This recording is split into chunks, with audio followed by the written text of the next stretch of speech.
Hello and welcome back to the History Channel. My name is Idan and I'll be your digital history teacher. I'll teach you about international history from the late 1800s to the mid 1900s in a 16-part series. This is part 9, the start of chapter 3. This video, the League of Nations and International Relations in the 1930s. Well, what is this chapter on? This chapter is on the political impact of the Great Depression, the inability of the League of Nations to take action on issues, the foreign policies adopted by Britain and France, and the reason that World War II broke out. Now we'll begin with section A. We will begin with 3.1. How did the rise of extremism affect international relations? Starting with section A. Impact of the Great Depression on political ideologies.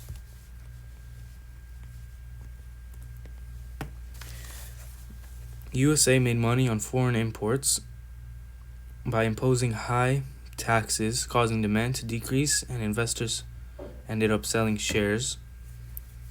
Then the market ended up crashing, causing the Great Depression. This later led to unemployment, and this epidemic economic crisis lasted until 1939.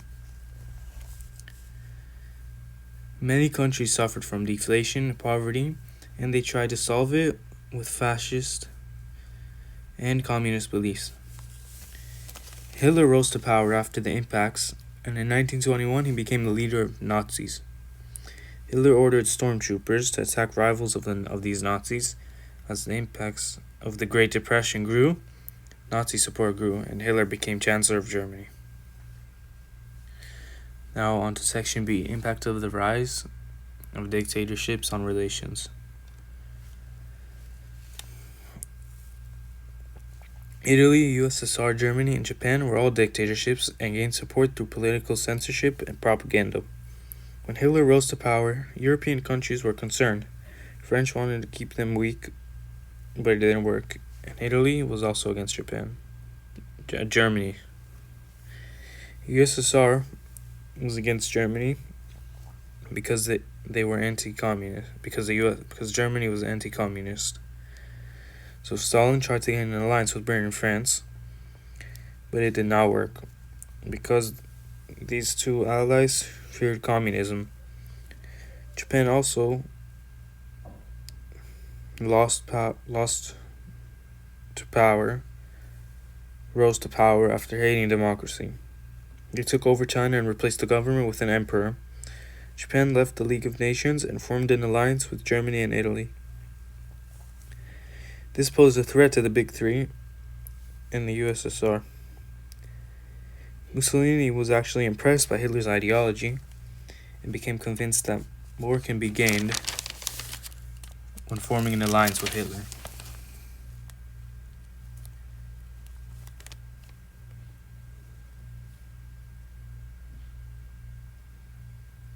Mussolini began using and supporting Germany's power and beliefs, forming an alliance, while everyone else feared communism. Now on to section C, foreign responses to the Civil War in Spain. Spain's monarchy was largely affected by the Great Depression, causing a civil war. Don Miguel remained parliamentary government, making him a dictator, but he ended up losing support and resigned. Then chaos started, and riots attacked the government, and General Franco had Hitler and Mussolini stopped Spain from becoming communist.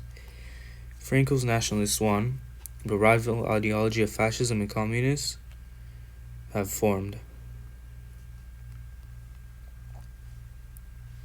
Hitler and Mussolini provided Franco with military equipment with no real interest in Spain, but for an opportunity to form a fascist country. Stalin was also involved and tried to reduce the spread of fascism and instead encourage communism. Franco ended up surviving and kept rule using fascist ideas. Now we'll move on to section D, aims and impacts of Hitler's expansionist policies.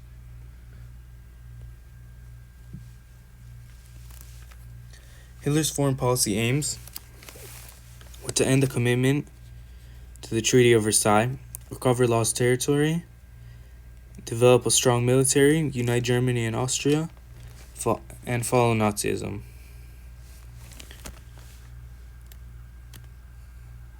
Hitler formed an army and secretly Hitler formed an army secretly, while Britain and France and Italy met in Stresa to discuss concern of Germany to reaffirm the Locarno treaties and of them not keeping the terms of limiting the navy 35%.